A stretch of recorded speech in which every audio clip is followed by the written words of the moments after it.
आज हम बात करेंगे निर्धनता की समस्या, गरीबी।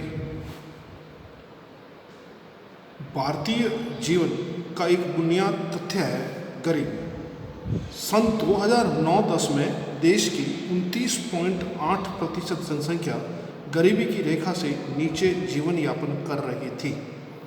गरीबी मनुष्य के स्वाभिमान को ठेस पहुंचाती है और उसके व्यक्तित्व के विकास में बाधा पहुंचाती है।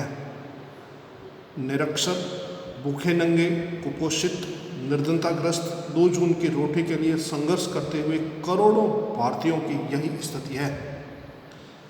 वह जमाना बीत गया जब अर्थशास्त्र का प्रमुख विषय धन था। आज अर्थशास्त्र का मुख्य विषय दरिद्रता तथा आर्थिक विकास है। देश विदेश के अर्थशास्त्री चिंतित हैं कि किस तरह से आर्थिक विकास के द्वारा बढ़ती हुई निर्धनता को रोका जाए।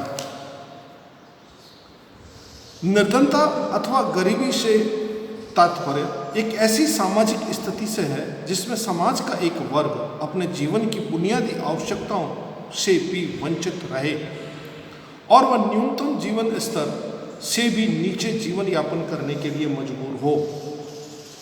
अधिकांश अर्थशास्त्री यह मानते हैं कि वह व्यक्ति गरीब है जो दरिद्रता रेखा अर्थात पुअर्टी लाइन से नीचे जीवन बसर कर रहा है। विश्व बैंक के अनुसार यदि कोई व्यक्ति प्रतिदिन $1 की औसत आय अर्जित करने में असमर्थ है तो यह माना जाएगा कि वह निर्धनता की रेखा से नीचे जीवन बसर कर रहा है। भारतीय योजना आयोग ने स्पष्ट किया है कि गरीबी की रेखा को उपभोग व्यय के रूप में व्यक्त किया है। उपभोग व्यय का जो निम्नतम स्तर है उसे गरीबी रेखा माना गया है।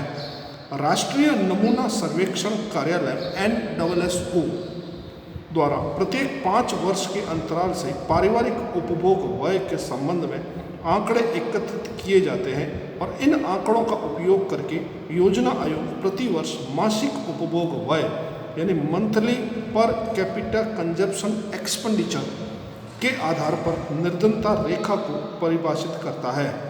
गरीबी रेखा को 2 अर्थों में व्यक्त किया गया है। नंबर 1, निरपेक्ष गरीबी।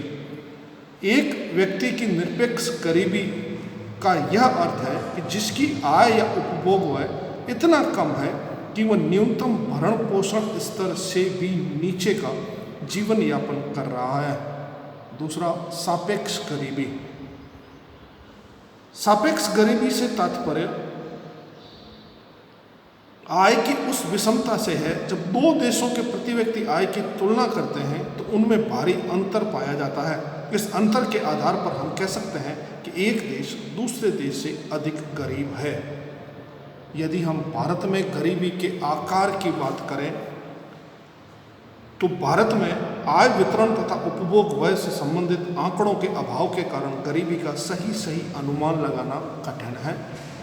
फिर भी प्रोफेसर लक्कड़वाला ने भारत में निर्धनता के जो अनुमान लगाए हैं वह UIP यानी यूनिफॉर्म रेफरेंस पीरियड पद्धति के आधार पर है।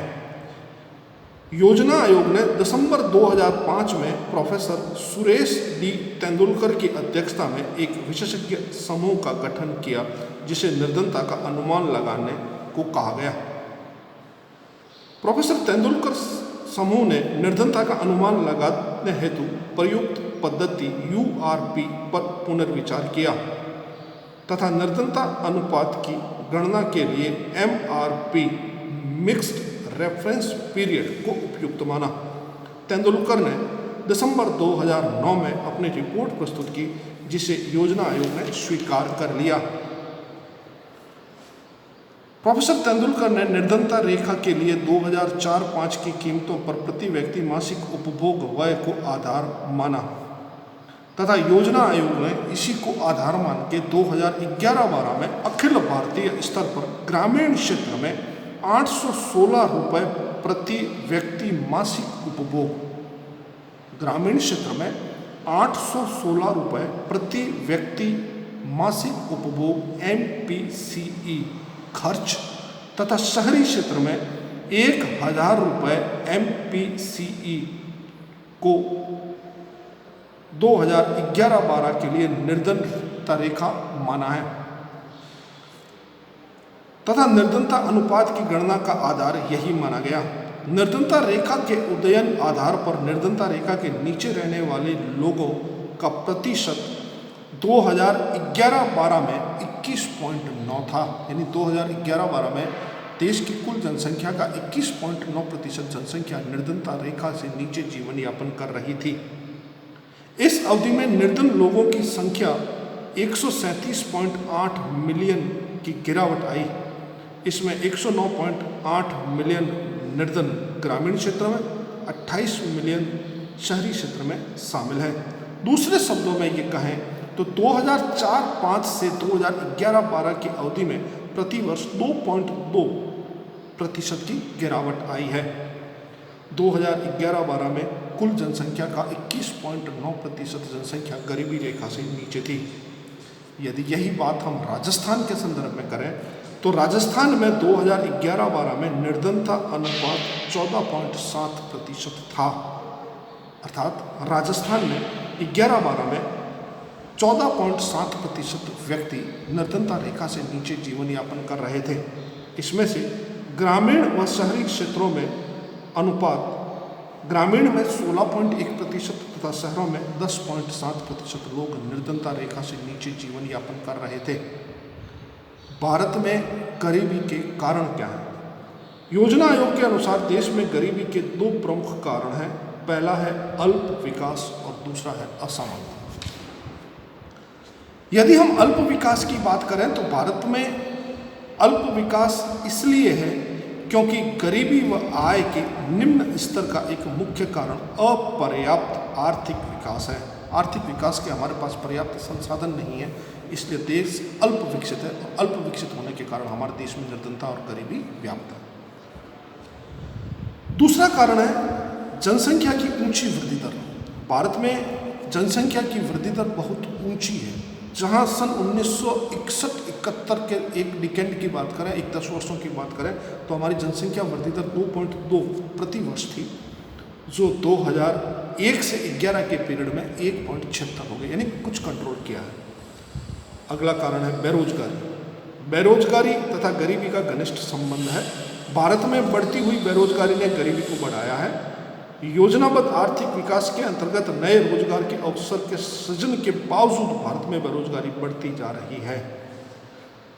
गरीबी का अगला कारण है वितरण में असमानता। योजना काल में गरीब और ज़्यादा गरीब हुआ है तथा धनी और ज़्यादा धनी होते जा रहे हैं।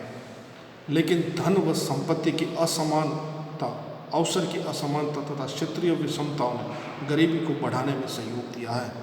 हमारा गरीबी का एक महत्वपूर्ण कारण है मुद्रास्फीति।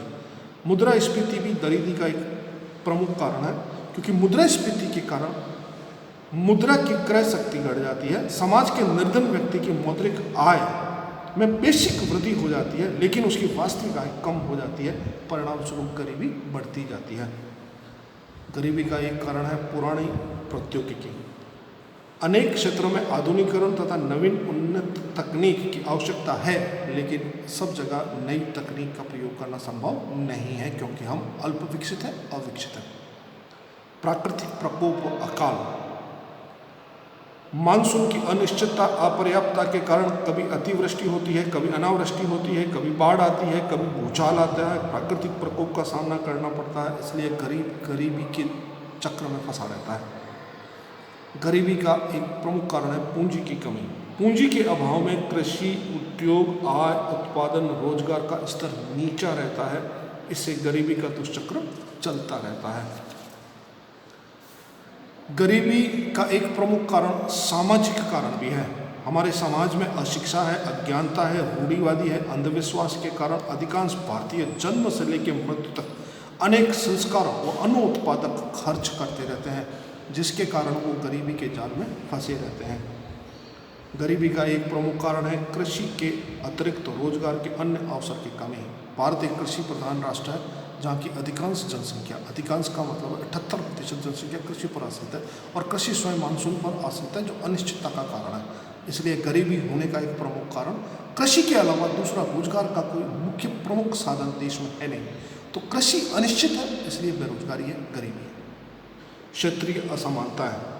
देश में अगर बात करें तो पंजाब है, केरल है, तमिलनाडु है, हिमाचल प्रदेश है, हरियाणा है, गुजरात है, यहाँ गरीबी का अनुपात कम है, यहाँ रोजगार के अवसर अधिक हैं। जबकि दूसरे अगर राज्यों की बात करें, राजस्थान है, उत्तर प्रदेश है, बिहार है, तो यहाँ गरीबी ज़्यादा है क्योंकि यहाँ प्राकृतिक संसाधन भी कम है और हमारे पास उत्पादन के और आय के स्रोत कम है। विकास की दर अपर्याप्त है देश में, सब जगह एक अच्छी विकास की दर नहीं है। प्राकृतिक व मानवीय संसाधनों का पूर्ण उपयोग नहीं हो पा रहा है। राजस्थान के बारे में ये कहा गया है कि राजस्थान खनिजों का अजायब घर है। पूरी देश की 91% अब्रक, जिप्सम, टंगस्टन राजस्थान में निकलती है, लेकिन हमारे पास ऐसे रिसोर्सेज नहीं है कि हम इनका यूज़ कर सकें। जब हम इनका यूज़ नहीं कर पाते हैं तो प्राकृतिक संसाधन होते हुए भी, यानी राजस्थान के बारे में ये कहा गया कि राजस्थान खनिजों का अजायब घर है, लेकिन यूज़ नहीं कर पा रहे हैं, टेक्नोलॉजी नहीं है, तो हम गरीब के गरीब रह गए। निर्धनता का कुचक्र एक बार शुरू होता है, वो चलेगा चलेगा तो उसी चक्र में गरीब रह जाएगा जब तक कि उसको बिग पुश थ्योरी या बड़े तबके के सिद्धांत के आधार पर एक बार नहीं लगाएगा, वो गरीबी के दुष्चक्र को तोड़ के बाहर नहीं निकल पाएगा। गरीबी के दुष्चक्र को तोड़कर देश में गरीबी को दूर किया जा सकता है, लेकिन करने के लिए बड़े तबके का सिद्धांत चाहिए। अस्पष्ट आर्थिक नीतियाँ। हम पिछले 5 दशकों से गरीबी हटाओ कार्यक्रम कर रहे हैं, लेकिन नीतियाँ बहुत कुछ तात्कालिक राजनीतिक उद्देश्यों को ध्यान में रखकर निर्धारित की जाती है जो सफल नहीं है। हमारे देश में साहस का अभाव है, उद्यमियों में साहस का अभाव है, अच्छे उद्यमी आगे नहीं आ पा रहे हैं। भारतीय उद्योगपति नए कार्य को करने में और जोखिम उठाने का हिम्मत और साहस नहीं रख पाते। देश में भ्रष्टाचार है। आज भ्रष्टाचार भारतीय जीवन पद्धति का एक अनिवार्य अंग बन गया है। प्रशासनिक व्यवस्था में निचले स्तर से लेकर ऊपर तक सभी स्तरों पर भ्रष्टाचार व्याप्त है। गरीबी निवारण के लिए लगने वाला धन मध्यस्थों की जेबों में चला जाता है, जिससे वर्ग भेद, अमीर गरीब के बीच की खाई बढ़ती जाती है। गरीबी का एक प्रमुख कारण सामाजिक पिछड़ापन है। भारत में सामाजिक पिछड़ापन भी गरीबी का मुख्य कारण है। अधिकांश गरीबी अनुसूचित जातियों, अनुसूचित जनजातियों में पाई जाती है। सामाजिक पिछड़ेपन के कारण ये अपने आप को विकास की मुख्य धारा में नहीं ला पा रहे हैं। स्वतंत्रता प्राप्ति के 70 वर्ष बाद भी ये लोग अपने आप को विकास की मुख्य धारा से नहीं जोड़ पा रहे हैं। इसके कारण देश में गरीबी है। गरीबी को हटाने के लिए क्या किया जा सकता है? गरीबी को हटाने के लिए हम निम्न उपाय कर सकते हैं यदि सरकार की दृढ़ इच्छा शक्ति हो तो। नंबर 1, सुदृढ़ इच्छा शक्ति। भारत सरकार के अच्छे कार्यक्रम और कार्यक्रमों की सुदृढ़ इच्छा शक्ति हो तो इसको मिटाया जा सकता है। सरकार की जो नीतियां हैं, नीतियां तो बनती है लेकिन उसका कुशल संचालन नहीं हो पाता, उसको लागू नहीं किया जा सकता। तो ढंग से अगर उसको लागू किया जाए तो गरीबी हटेगी, कम होगी। प्रशासनिक सुधार किया जाए, भ्रष्टाचार को रोका जाए, वितरण व्यवस्था में सुधार किया जाए, जो हमारा चैनल डिस्ट्रीब्यूशन है उसको कंट्रोल किया जाए, लोगों में सामाजिक चेतना जागृत किया जाए। सामाजिक चेतना कमी है, लोग समझते ही नहीं हैं, सुनने को तैयार नहीं हैं, योजनाओं के लाभ लेने को तैयार नहीं हैं। बस कुछ सामाजिक वर्ग ऐसे बने हुए हैं जिसमें घर से बाहर केवल पुरुष ही निकलेगा, महिला नहीं निकलेगी।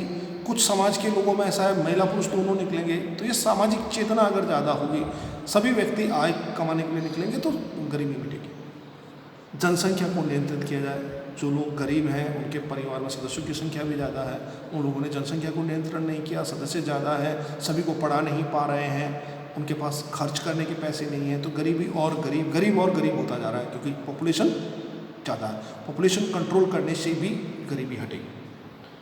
जन सहयोग केवल सरकार ही सरकार करे, हम जन सरकार का सहयोग नहीं करेंगे तो कुछ नहीं होना। सरकार की नीतियाँ पेपर में दबी रह जाएगी जब तक कि हमारा सहयोग नहीं होगा। तो जनता को भी आगे आना होगा, सहयोग करना होगा और उन योजनाओं को लागू करना होगा। और जैसे सरकार कहे उसको इम्प्लीमेंट नहीं करेंगे तो गरीबी नहीं है। उपलब्ध साधनों का पूर्ण उपयोग किया जाए। जो भी हमारे पास उपलब्ध संसाधन है, चाहे वो मानवीय संसाधन है, चाहे वो प्राकृतिक संसाधन है, उसका मैक्सिमम यूटिलाइजेशन करें तो गरीबी हटेगी। डायरेक्ट इनडायरेक्ट रोजगार मिलेगा, लोगों की आय बढ़ेगी, परचेजिंग पावर बढ़ेगी। बचत व विनियोग में वृद्धि की जाए। लोग कमाते हैं और खर्च कर देते हैं, बचत की प्रवृत्ति है नहीं। जितनी ज़्यादा बचत की प्रवृत्ति होगी उतनी ज़्यादा आगे भविष्य के लिए अनिश्चितता कम होगी और आय बढ़ेगी, रोजगार बढ़ेंगे। देश में औद्योगिक विकास किया जाए, देश में कृषि विकास किया जाए। औद्योगिक विकास और कृषि विकास 2 मेन पिलर हैं अर्थव्यवस्था के। कृषि हमारी महत्वपूर्ण आधार इसलिए है कि 3/4 भाग से अधिक जनसंख्या कृषि पर आश्रित है। कृषि अगर सिंचाई के साधनों का विकास करके और ज़्यादा विकास किया जाए तो बेरोजगारी घटेगी, औद्योगिक विकास से भी घटेगी, कृषि से भी घटेगी। गैर कृषि रोजगार में वृद्धि की जाए। चूंकि कृषि मानसून पर आधारित है और मानसून अनिश्चित रहता है, तो कृषि पूरा का पूरा जुआ है। तो हम हमेशा कृषि पर ही निर्भर नहीं रहकर रोजगार के अन्य साधनों पर भी निर्भर रहें, तो कभी कृषि अगर अच्छी नहीं हो तो हम हमारी आय अर्जित कर सकते हैं। तो हमें कृषि के अलावा वैकल्पिक साधनों पर भी विचार करना होगा। ग्रामीण विकास की योजनाएं बनानी होगी कि भारत की 82% जनसंख्या आज भी गाँव में रहती है। तो यदि हमारे पास रोजगार के संसाधन गाँव में नहीं होंगे, केवल शहरों ही शहरों में होंगे, तो गरीबी नहीं मिटेगी। गरीबी गाँव में अधिक है, तो गाँव में रोज योजनाएं बना के लोगों को रोजगार के अवसर उपलब्ध कराने होंगे। शहरी विकास के कार्यक्रम भी करने होंगे, क्योंकि लोगों का धीरे धीरे पलायन शहरों की ओर बढ़ता जा रहा है, तो शहर में भी विकास के कार्यक्रम लागू करने होंगे। इस प्रकार देश में गरीबी हटाओ कार्यक्रम को सफल बनाना होगा, और भारत में गरीबी एक अभिशाप है, इसे दूर करने के लिए सरकारी योजनाओं को सफल बनाने में के लिए जनता का सहयोग भी अपेक्षित है। धन्यवाद।